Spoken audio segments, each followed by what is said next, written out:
ವೇದಿಕೆ ಮೇಲೆ ಆಸೀನರಾಗಿರುವಂಥ ಹಿರಿಯರೇ ಹಾಗೂ ಕೋಲಾರ ಜಿಲ್ಲೆಯ ತಾಲೂಕುಗಳ ಅಧ್ಯಕ್ಷರು ಮತ್ತು ಕಾರ್ಯದರ್ಶಿಗಳು ಹಾಗೂ ಇಂದಿನ ಈ ಕಾರ್ಯಕ್ರಮದ ಯಶಸ್ಸಿಗೆ ಕಾರಣೀಭೂತರಾದಂಥ ವೇದಿಕೆ ಮುಂಭಾಗದಲ್ಲಿರ್ತಕ್ಕಂಥ ಎಲ್ಲ ಗಣ್ಯರೇ ಹಾಗೂ ವಿದ್ಯಾರ್ಥಿಗಳೇ, ಮೊದಲಿಗೆ ಎಲ್ಲರಿಗೂ ಛಾಯಾಗ್ರಾಹಕರೆಲ್ಲರಿಗೂ ಕೂಡ 185ನೇ ವರ್ಷದ ವಿಶ್ವ ಛಾಯಾಗ್ರಾಹಕ ದಿನಾಚರಣೆಯ ಶುಭಾಶಯಗಳನ್ನು ವಹಿಸ್ತೇನೆ. ಅಭಿವೃದ್ಧಿ ನಾವು ಮಾಡ್ಕೋಬೇಕು. ಪ್ರತಿಯೊಂದಕ್ಕೂ ಯಾರೋ ಒಬ್ಬರು ಬಂದು ಮಾಡ್ತಾರೆ ಅನ್ನೋದನ್ನು ನಾವು ಆಶಿಸಬಾರ್ದು. ಮೊದಲಿಗೆ ನಾವು ಪುಟ್ಟದಾದಂಥ ಅಳಿಲು ಸೇವೆಯನ್ನು ಮಾಡ್ತಾ ಹೋದರೆ ಅದಕ್ಕೆ ಸರಿ ಇತ್ತು ಅಂತಂದರೆ ಎಲ್ಲರೂ ಕೂಡ ನಮ್ಮ ಸಹಕಾರಕ್ಕೆ ನಿಲ್ತಾರೆ ಅನ್ನೋದಕ್ಕೆ ಈ ಒಂದು ವೇದಿಕೆ ಮತ್ತು ಈ ಕಾರ್ಯಕ್ರಮವೇ ಕಾರಣ. ಇಲ್ಲಿ ನೋಡ್ತಾ ಇದ್ದರೆ ಎಲ್ಲ ಗೊತ್ತಾಗ್ತದೆ ಯಾವ ರೀತಿಯಾಗಿ ಛಾಯಾಗ್ರಾಹಕರು ಬೆಳೀತಾ ಇದ್ದಾರೆ, ಛಾಯಾಗ್ರಾಹಕರ ಸಮಸ್ಯೆಗಳು ಯಾವ್ಯಾವಿದ್ದಾವೆ, ಛಾಯಾಗ್ರಾಹಕರಿಗೆ ಯಾವ ರೀತಿಯಾದ ಅನುಕೂಲಗಳು ಆಗಬೇಕು ಅನ್ನೋಂಥ ಈಗಾಗಲೇ ಎಲ್ಲರೂ ಕೂಡ ಹೇಳಿದ್ದಾರೆ. ಬಂಗಾರಪೇಟೆಯಲ್ಲಿ ನಾವು ಕೂಡ ಒಂದು ಭವನವನ್ನು ನಿರ್ಮಾಣ ಮಾಡ್ತಾ ಇದ್ದೇವೆ. ನಮ್ಮ ಶಾಸಕರು 30-40 ಅಳತೆಯ ಸೈಟನ್ನು ಕೊಟ್ಟಿದ್ದಾರೆ. 90 ಭಾಗದಷ್ಟು ಕೂಡ ನಾವು ನಿರ್ಮಾಣ ಕಾರ್ಯವನ್ನು ಮುಗಿಸಿದ್ದೇವೆ. ಇದೀಗ ವಿದ್ಯುತ್ ಶಕ್ತಿ ದೀಪಾಲಂಕಾರ ಮತ್ತು ಸುಣ್ಣಬಣ್ಣ ನಡೀಬೇಕಾಗಿದೆ. ಇಂಥ ಒಂದು ಕೆಲಸ ಇನ್ನು ಕೆಲವೇ ದಿನಗಳಲ್ಲಿ ನಾವು ಅದನ್ನು ಕೂಡ ನಾವು ಉದ್ಘಾಟನೆಗೆ ದಯವಿಟ್ಟು ತಮ್ಮನ್ನೆಲ್ಲ ಕರೀತೀವಿ. ತಾವೆಲ್ಲರೂ ಕೂಡ ಬಂದು ಆ ಕಾರ್ಯಕ್ರಮದಲ್ಲಿ ಭಾಗವಹಿಸಬೇಕು. ಯಾರೋ ಬಂದು ಮಾಡ್ತಾರೆ ಅನ್ನೋದು ಮುಂಚೆ ನಾವೇ ಒಂದು ಹೆಜ್ಜೆ ಮುಂದೆ ಹೋಗಿ ಮಾಡಿದ್ರೆ ಯಶಸ್ಸನ್ನು ಕಾಣ್ತೀವಿ ಅನ್ನೋದು ನನ್ನ ನಂಬಿಕೆ. ಎಲ್ಲೇ ಹೋಗಲಿ, ಯಾಕೆ ಸಂಘ ಸಂಸ್ಥೆಗಳು ತನ್ನ ಯಾರು ಕಾರ್ಯಕರ್ತರಿರ್ತಾರೆ ಅಥವಾ ಸಂಘ ಸಂಸ್ಥೆಗಳ ಪದಾಧಿಕಾರಿಗಳಿರ್ತಾರೆ ಅವ್ರಿಗೆ ನಾವು ಸಹಕಾರ ಕೊಡಬೇಕು. ಸಂಘವನ್ನು ನಡೆಸೋದು ಎಷ್ಟು ಕಷ್ಟ ಇರುತ್ತೆ ಅಂತಂದರೆ ಕೃಷ್ಣ ಗೊತ್ತಿರುತ್ತೆ. ತಾಲೂಕಿನಲ್ಲೆಲ್ಲ ರಾಜ್ಯದಲ್ಲೆಲ್ಲ ಎಲ್ಲ ಕಡೆ ಸಮಸ್ಯೆಗಳು ಬರ್ತಾ ಇರ್ತವೆ.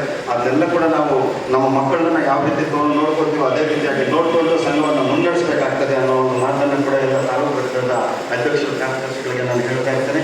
ಕಷ್ಟ ಸುಖವನ್ನು ಸಹ ನಾವು ಸಮಾನವಾಗಿ ಹಂಚಿಕೊಂಡು ನಡೀಬೇಕಾಗ್ತದೆ.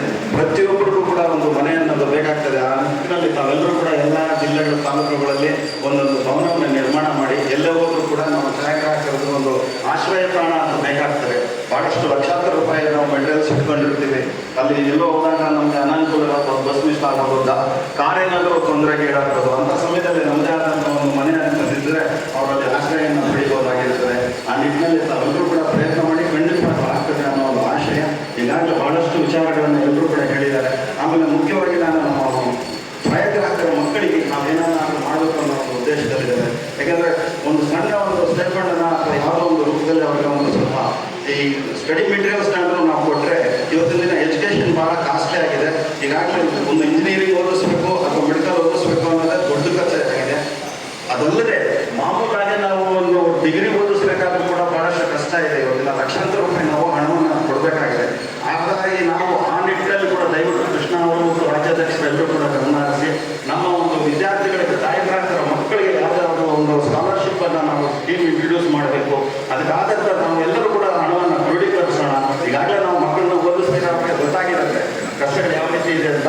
ಮುಂದೆ ಆ ರೀತಿಯಾಗಿ ಆಗಬಾರ್ದು. ಎಲ್ಲ ಸಂಸ್ಥೆಗಳಲ್ಲೂ ಅವರವರ ಶಕ್ತಾನುಸಾರ ಕೊಡ್ತಾ ಇದ್ದಾರೆ. ನಮ್ಮ ಒಂದು ಛಾಯಾಗ್ರಾಹಕರ ಕಡೆಯಿಂದ ಕೂಡ ನಾವು ಒಂದು ಸ್ಕಾಲರ್ಶಿಪ್ ನೀಡುವಂಥ ಒಂದು ಕೆಲಸವನ್ನು ಮಾಡಬೇಕು ಅಂತ ನಾವು ಈ ಮೂಲಕ ತಮ್ಮೆಲ್ಲರನ್ನು ಕೂಡ ಬೇಡ್ಕೊಳ್ತಾ ಇದ್ದೇನೆ. ಇಷ್ಟು ಮಾತ್ರ ಹೇಳಿ ನನಗೆ ಅವಕಾಶ ಕೊಟ್ಟರೆ ತಮ್ಮೆಲ್ಲರಿಗೂ ಕೂಡ ಧನ್ಯವಾದಗಳನ್ನು ಅರ್ಪಿಸ್ತಾ ಇದ್ದೇನೆ. ಧನ್ಯವಾದ. ಕಾರ್ಯಕ್ರಮವನ್ನು ಉದ್ದೇಶಿಸಿ ಮಾತಾಡಿದ ವೇಣುಗೋಪಾಲ್ ಅಣ್ಣವರಿಗೆ ಧನ್ಯವಾದಗಳು. ಈಗ ಕಾರ್ಯಕ್ರಮವನ್ನು ಉದ್ದೇಶಿಸಿ